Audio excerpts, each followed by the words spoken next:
उनका अगर मृत्यु हो गया है तो उनके जो वंशज होंगे, जो हम लोग वंशावली बनाते हैं, जो वंशवृक्ष बनाते हैं, क्यों खोजा जाता है कि आपका कौन सा जाति है उसमें वो रहता है, आपका क्या एड्रेस है वो रहता है।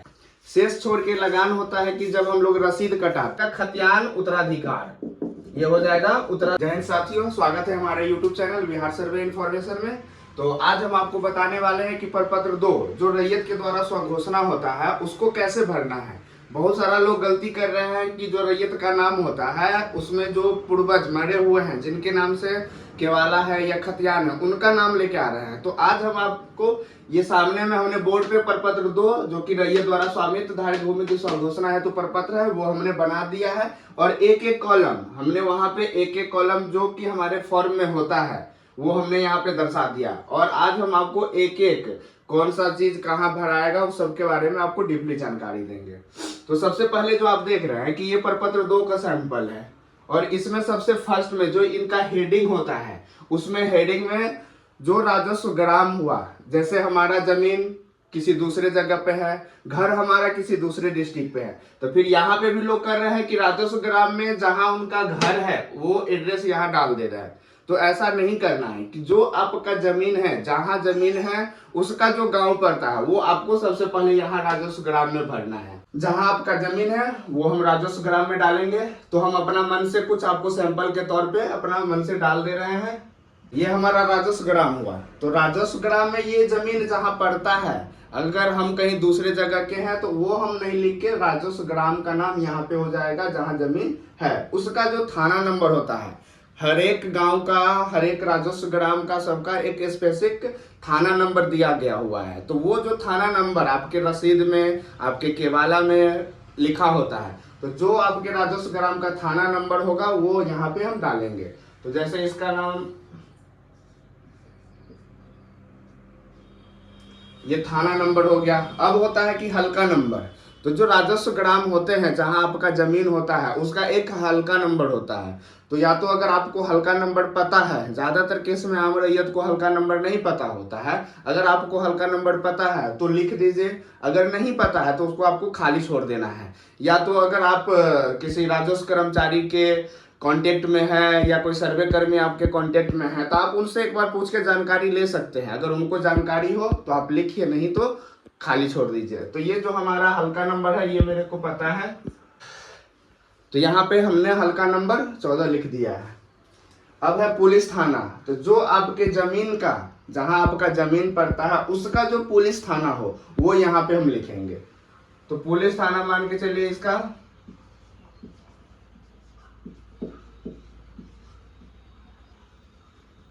जो जमीन का पुलिस थाना है, ये जो हेडिंग है इसमें जमीन का डिटेल भरना है, जमीन से रिलेटेड जानकारी देना है, अपना जानकारी नहीं देना है, ये ध्यान रखना है बस। फिर उसके बाद ये अंचल है, तो आपका जो अंचल होगा जमीन का, जहां जमीन पड़ता है वो डाल देंगे। फिर जिस जिला में आपका जमीन पड़ता है, जरूरी नहीं कि जहां आपका घर है उसी जिला में आपका जमीन हो, आप किसी दूसरे जिला के हो और आप जमीन किसी दूसरे जिला में खरीद लिए होंगे, तो जिस जिला में आपका जमीन पड़ता है वो जिला हम यहाँ डालेंगे। इतना चीज करने के बाद ये हमारा जमीन का हेडिंग जो कि मोस्ट इम्पोर्टेंट है, ये हमारा जमीन का जो रसीद में रहे, हमारे खतियान में रहे या हमारे केवाला में रहे, वो हम हेडिंग में भर लेंगे।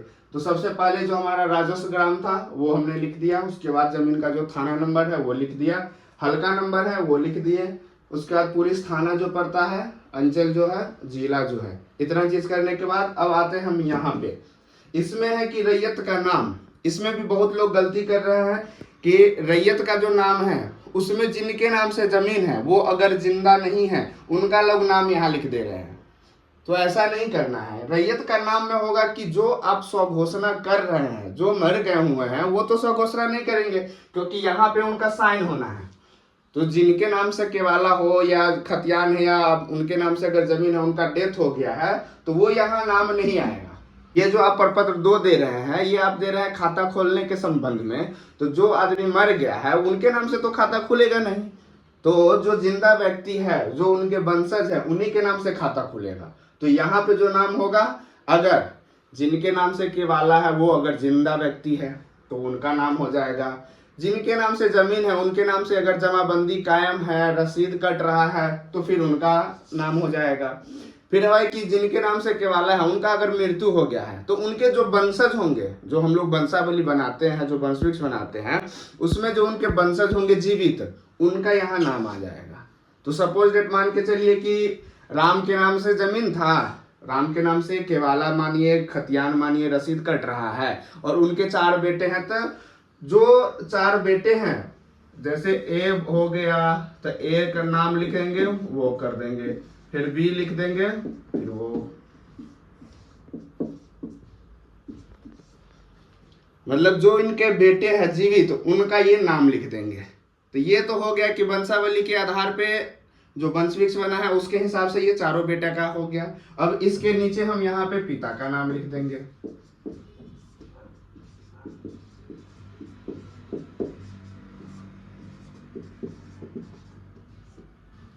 तो ये तो हो गया इनके सम्मिलित। अगर मान के चलिए इनके नाम से केवाला था, रसीद था, जो भी जमीन था इनके नाम से था, इनका देहांत हो गया, तो उस केस में हो गया कि इनके जो बेटा है, जो हम सादा पेपर पे वंशवृक्ष बनाएंगे, उनका बेटा का नाम यहाँ आ जाएगा। तो ये इनके नाम से जमीन है, उनका अगर देहांत हो गया है तो इसमें हम नाम लिख देंगे। इसमें भी 2-3 केस हो सकता है कि एक तो है कि ये 4 भाई है, इसमें लोग बंटवारा नहीं किया है, ये पिताजी के नाम से था और ये लोग सब सम्मिलित रह रहा है, तो उसमें तो हम वो करके भर देंगे। बट अगर ये लोग पंचनामा बंटवारा करा के ए अलग रह रहा है, बी अलग रह रहा है, सी अलग रह रहा है, मतलब अलग अलग सब लोग पंचनामा बंटवारा करके रसीद कटा रहा है, जमाबंदी कायम है, तब क्या होगा कि ए जो है उसका सिर्फ ये नाम आएगा, और ये जो प्रपत्र 2 है, ये 4 भाई है तो चारों अपना अपना भरेंगे। प्रपत्र 2 जो अगर किसी एक नाम से रसीद कट रहा है या जमाबंदी कायम है तो वो अपना पर्सनल भरेंगे, भले बाप दादा के नाम से ही क्यों संपत्ति था, क्योंकि बंटवारा हो गया तो हमारे नाम से हम क्लेम कर रहे हैं कि मेरे नाम से खाता खोलने के लिए। तो इस केस में होगा कि सिर्फ ए भरेगा, ए नाम के जो व्यक्ति है वो सिर्फ ये प्रपत्र A2 जो है वो भरेंगे, उसके बाद बी अपना पर्सनल भरेगा, सी अपना पर्सनल भरेगा और डी अपना पर्सनल भरेगा। तो ये चीज करने के बाद इसमें तो अब किसी को कंफ्यूजन नहीं होगा कि जो जीवित व्यक्ति है उनके नाम यहाँ सिर्फ दर्शाना है।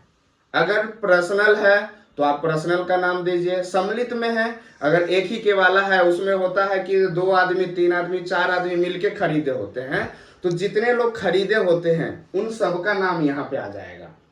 अगर एक ही पिता है तो लास्ट में पिता लिखा जाएगा, नहीं ए का अलग पिता होगा तो ए के सामने में इनका अलग पिता का नाम हो जाएगा, बी का अलग पिता होगा तो बी का अलग पिता का नाम हो जाएगा, इसी प्रकार सी का अलग है तो सी का अलग हो जाएगा, डी अलग है तो डी का अलग हो जाएगा।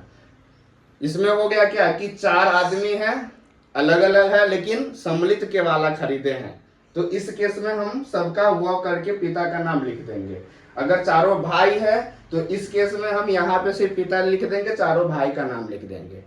तो आशा करते हैं कि ये वाला क्लियर हो गया होगा आपको। अब आते हैं कि अस्थाई पता। अस्थाई पता में भी लोग कर रहे हैं कि जहां जमीन पड़ता है लोग उसका एड्रेस डाल देते हैं। कुछ केस में होता है कि उनके आधार कार्ड में जो एड्रेस है, जो हम बार बार बताए हैं कि जो आपके आधार कार्ड में एड्रेस है वो यहाँ डालने के लिए, तो वो किस केस में है कि जब मेरे आधार कार्ड पे सही एड्रेस है, मेरे आधार कार्ड पे सही एड्रेस है, हमारा जहाँ घर पड़ता है वही आधार कार्ड में है, तब तो हम वही लिखेंगे। आधार कार्ड में जो आपका एड्रेस है, जो आपका गांव पड़ता है। फिर कुछ केस में हो जाएगा कि जैसे हम बाहर कमाते हैं, कोई दिल्ली में है, कोई मुंबई में है, कोई राजस्थान में है, और उसके आधार कार्ड पे वहीं का एड्रेस है, तो आपको वो नहीं करना है। आपको वो नहीं करना है कि जो आपके आधार कार्ड पे है वो एड्रेस डाल दीजिए। आपको करना है कि जो आपका सही है। अभी जो काम हो रहा है वो खतियान बनने का हो रहा है। अगर एक बार खतियान में आपका अस्थाई पता हो गया तो फिर कभी भी सुधार नहीं होगा। फिर उसी से आपका जातीय आवासीय जितना भी चीज होता है, जैसे हम लोग जातीय आवासीय कुछ भी बनाते हैं तो उसमें हम लोगों को खतियान का नकल, रसीद के वाला कुछ खोजा जाता है। क्यों खोजा जाता है कि आपका कौन सा जाति है उसमें वो रहता है, आपका क्या एड्रेस है वो रहता है। आने वाला दिन में ये अस्थाई पता बहुत इंपॉर्टेंट है। तो कोशिश करना है कि जो आपका सही है, अगर आधार कार्ड में कहीं दूसरे जगह का एड्रेस है और आपका आधार कार्ड के अलावा अगर आपको कुछ अलग करना है, तो जो आपका सही है वो आप यहाँ पे दर्शाइए। तो सबसे पहले तो हम ग्राम लिख देंगे, उसके बाद जो आपका पोस्ट है वो लिख देंगे, फिर थाना, आपका जो जिला पड़ता है, फिर आपका जो पिन कोड है, और यहाँ पे है जाति। अस्थाई पता में आपको इतना चीज करना है कि ग्राम लिख देना है, पोस्ट लिख देना है, थाना लिखना है, जिला लिखना है, पिन कोड और आपका जाति। जाति जो आपका मूल है, जो आपके डॉक्यूमेंट्स में है। बहुत सारा केस में अब ये भी देखने को मिल रहा है कि कुछ डॉक्यूमेंट्स में कुछ अलग लिखा हुआ है, आप लोग चाहते हैं कुछ और, कोई सिंह लिखा हुआ है बट बोलते हैं कि सर वो मंडल होगा, ऐसा कुछ भी है। तो जो आपका सही जाति हो, जो आप करवाना चाहते हो वो जाति यहाँ पे लिख देंगे।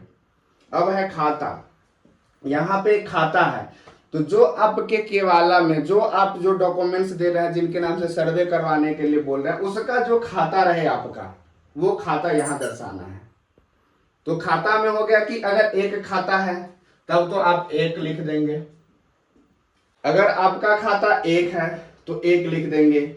अगर एक से ज्यादा है, इस मान के चलिए मेरे पास जो केवाला है, जो खतियान है, उसमें हमको 10 को खाता लिखा हुआ है, तो 10 खाता जो भी है, आप प्रपत्र 2 में जितना आपको अट रहा है वो लिखिए। अगर इसमें नहीं अट रहा है तो किसी दूसरे पेज में आप इसका फोटो स्टेट कीजिए और उस पेज में लिखिए। तो इसमें अगर मान के चलिए 1 नंबर खाता, 2 नंबर खाता, 3 नंबर खाता, 3 नंबर खाता में जो हमारा खेसरा होगा, इस खाता का अलग खेसरा होगा, इस खाता का अलग खेसरा होगा, इस खाता का अलग खेसरा होगा।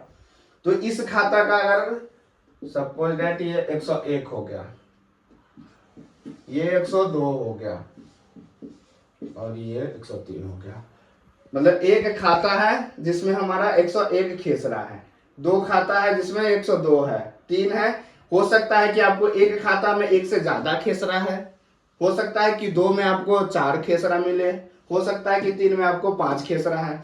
तो आपका जो ऊपर वाला खेसरा है उसको पहले करना है खत्म, फिर दूसरे वाले को खत्म, तीसरे वाले को खत्म। तो खेसरा लिखने के बाद यहाँ हम खेसरा लिख दिए, उसके बाद अब ये रकवा लिखते हैं। रकवा में होता है कि अगर आपका एक खेसरा है, इसका अलग रकवा लिखा हुआ है, इसका अलग रकवा है, इसका अलग रकवा है। कुछ केस में होता है कि जो केवाला लोग कराता है तो उसमें अलग अलग, अगर आपका खतियानी जमीन है तब तो आपको अलग अलग मिला होगा, बट केवाला के केस में होता है कि कुछ केस में होता है कि लोग ना सम्मिलित ले लेते हैं। जैसे केवाला में 1 2 3 ये तीनों खेसरा मिला के इतना रकबा, रकबा या तो एकड़ में, डिसमिल में, वर्ग कड़ी में होता है, या तो कई जगह धूड़ में रहता है। तो ये जो आपका अलग अलग है, तो इसका जो रकबा होगा ये हम यहाँ पे लिख देंगे, इसका जो होगा ये यहाँ लिख देंगे।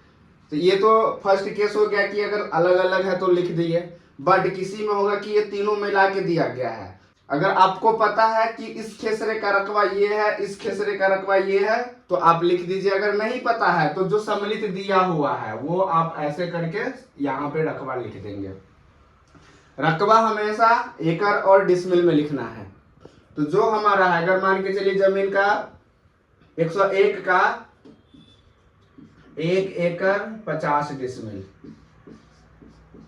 कुछ केस में हो सकता है कि एकड़ के बाद बड़कड़ी में भी दिया हो, जैसे हमारा अगर कोई है जिसमें 1.5 डिसमिल का जमीन है, तो 1.5 डिसमिल को क्या लिख सकते हैं कि 1 डिसमिल और 500 वर्ग कड़ी, 1 डिसमिल 500 वर्ग कड़ी, इसको हम ऐसे लिख सकते हैं, या हम 1.5D इसको ये भी लिख सकते हैं। फिर उसके बाद है कि तीसरा, इसमें आपका अगर धूड़ में लिखा हो या वर्ग कड़ी में लिखा हो या कुछ अलग में लिखा हो, तो उसको हम वहां पे जो लोकल, क्योंकि हर एक डिस्ट्रिक्ट का अलग अलग लोग कमेंट करते हैं कि सर मेरा इतना जमीन है, इसको धूड़ में निकाल दीजिए, कट्ठा में निकाल दीजिए। तो आपको ये पता होगा कि जिस डिस्ट्रिक्ट का है उसका एक अलग मेजरमेंट होता है, कहीं 2.5 डिसमिल बराबर 1 कट्ठा चलता है, कहीं 2 डिसमिल का चलता है, कहीं 4 डिसमिल का चलता है। तो जो आपके लोकल में वहां पे चलता है उसके हिसाब से आपको कैलकुलेशन करके यहाँ लिख देना है। जैसे अगर मान के चलिए कि 16 डिसमिल जमीन है, 16 डिसमिल जमीन है, तो ये तो हम यहाँ पे लिख देंगे कि 16 है। और ये कितना कट्ठा हुआ, तो जिस जगह अगर 4 डिसमिल बराबर 1 कट्ठा चलता है वो 4 हो जाएगा। जिस जगह 3.5 का चलता है उसके हिसाब से हम भाग कर लेंगे। जिस जगह 2.5 का डिसमिल का 1 कट्ठा चलता है वो हम कर लेंगे। बट इसमें आपको कट्ठा, वर्ग करी ये सब में नहीं लिखना है। आपको लिखना है इसमें एकड़ और डिसमिल में, एकड़ डिसमिल में, एकड़ और डिसमिल में। ये चीज होने के बाद ये रकबा का आपका कॉलम खत्म हो जाता है। अब आते हैं चौहद्दी। चौहद्दी में अगर अलग अलग खेसरा का, अगर ये प्लॉट है हमारा 3 खेसरा है और 3 अलग अलग जगह पे है, ये कहीं दूसरे जगह प्लॉट बना है, इसका कहीं और जगह बना है और इसका कहीं और बना हुआ है। जो ये खेसरा है इसका जो चौहद्दी लिखेंगे, जो प्रेजेंट का चौहद्दी, ये अगर आपको पता है तो वो हम लिख देंगे। क्योंकि जो हमारा डॉक्यूमेंट्स होगा, हो सकता है कि वो 10 साल 20 साल पुराना हो, तो उसमें आपको जो चौहद्दी है वो प्रेजेंट में अभी नहीं होगा। तो चौहद्दीदार का नाम हमेशा जो आपको प्रेजेंट में है उसका नाम यहाँ पे दर्शाना है। अब उसके चौहद्दी में जैसे आपके उत्तर में कोई और है, बट आपको ये नहीं पता है कि किनके नाम से केवाला है, बट जो अभी जोत आबाद कर रहा है ये आप पता करके लिख देंगे। अगर ये तीनों अलग अलग जगह जमीन है तो हम तीनों का अलग अलग लिखेंगे। ये चौहद्दी लिखने के बाद अब आते हैं हम किस्म में। किस्म में होगा कि जो आपका जमीन है अगर वो उस पर खेती बाड़ी हो रहा है तो वो कृषि में जाएगा। अगर घर बना हुआ है तो वो आवासीय में जाएगा। अगर आप बागवानी लगाए हुए हैं, कोई आम का पेड़ लगाता है या कोई और भी फल का लगाता है तो वो हम बागवानी लिख देंगे। अगर आप बांस वांस लगाए हुए हैं तो बसवाड़ी लिख देंगे। आपका जमीन बहुत दिनों से पड़ती है, उसमें कुछ नहीं होता है तो वो हम पड़ती लिख देंगे।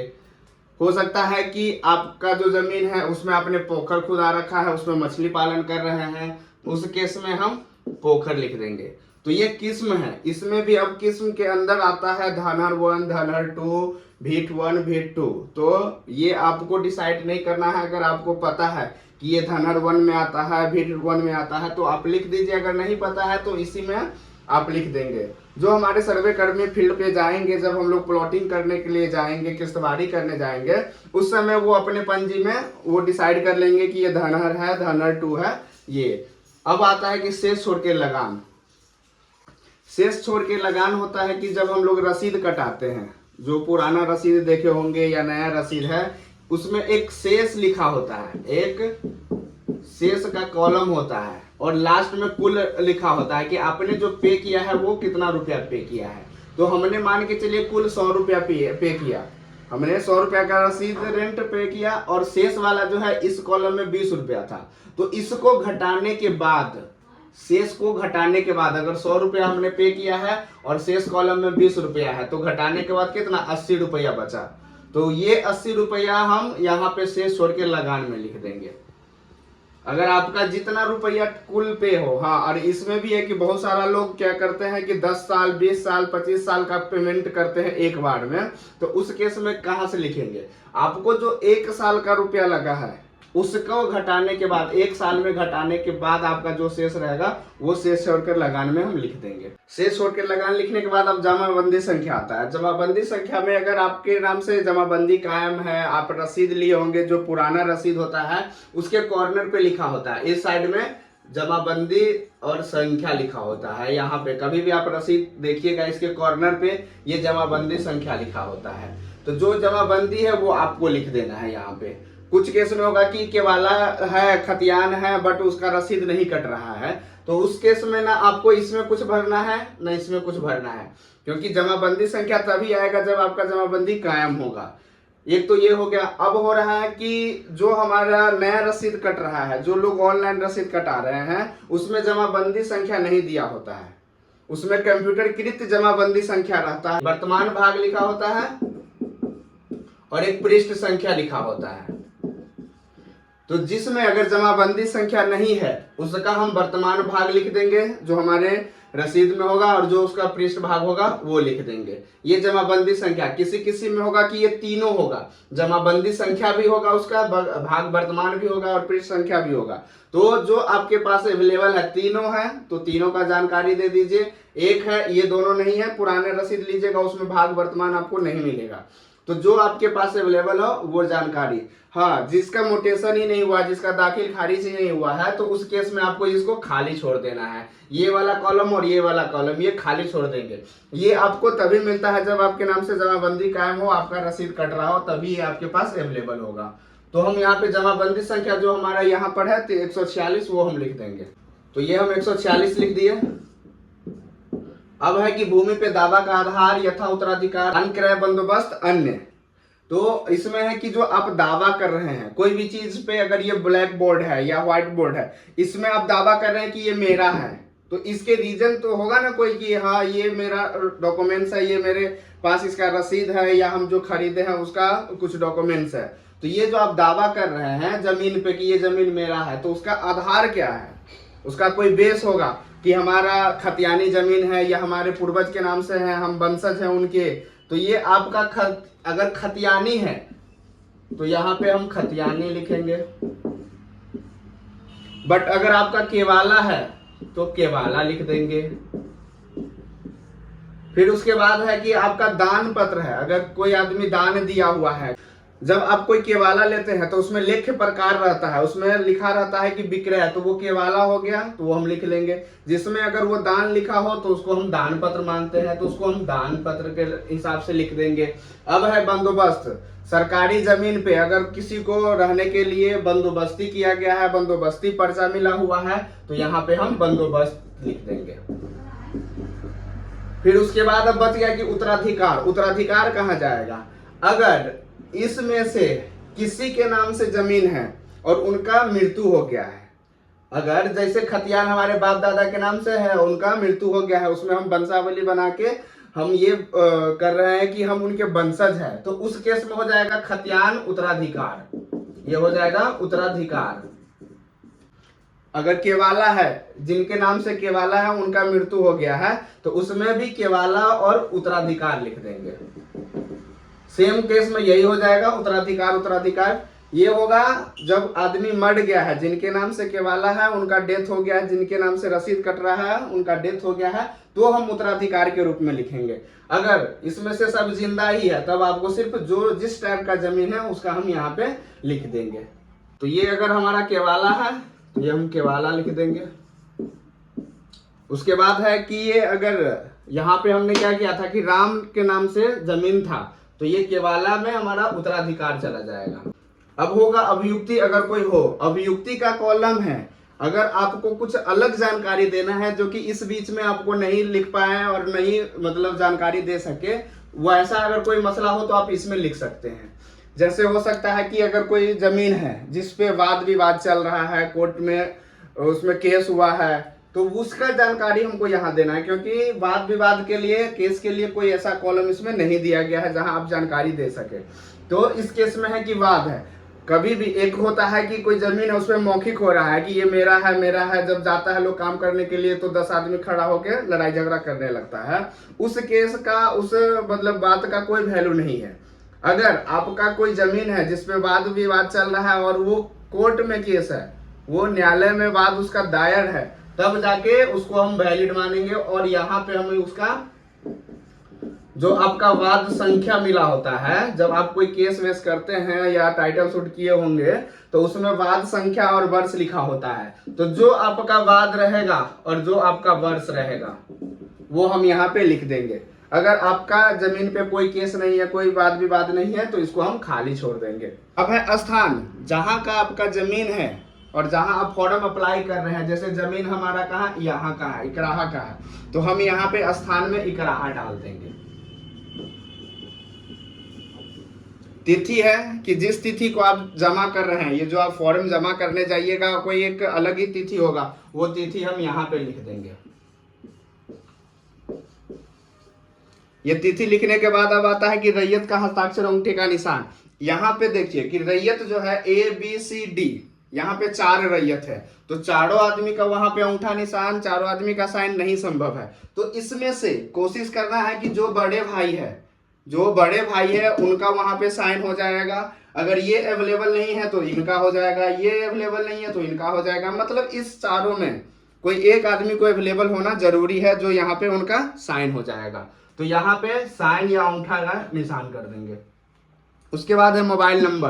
तो यहाँ पे भी 4 भाई है, तो चारों भाई का मोबाइल नंबर नहीं डाल के एक भाई जो अवेलेबल होंगे उनका मोबाइल नंबर डाल देना है। और मोबाइल नंबर वो डालना है कि जो सही हो, और कभी भी कॉल करना हो, कोई जानकारी लेना हो तो उस पर कॉल लग सके। आधार संख्या में भी है कि 4 भाई है, तो जरूरी नहीं है कि चारों का आप आधार संख्या यहाँ लिखे। आप जो एक आदमी है जो बड़े भाई है उनका आधार संख्या लिख देना है। ये चीजें करने के बाद ये आपका प्रपत्र 2, इसमें आपको कोई कंफ्यूजन नहीं होना चाहिए। ये प्रपत्र 2 आपका भर के कंप्लीट हो जाता है। इसमें है कि अगर ये जिंदा व्यक्ति है और इन्हीं के नाम से केवाला था तब तो हमको प्रपत्र भर देना है, सिर्फ प्रपत्र 2 लग जाएगा।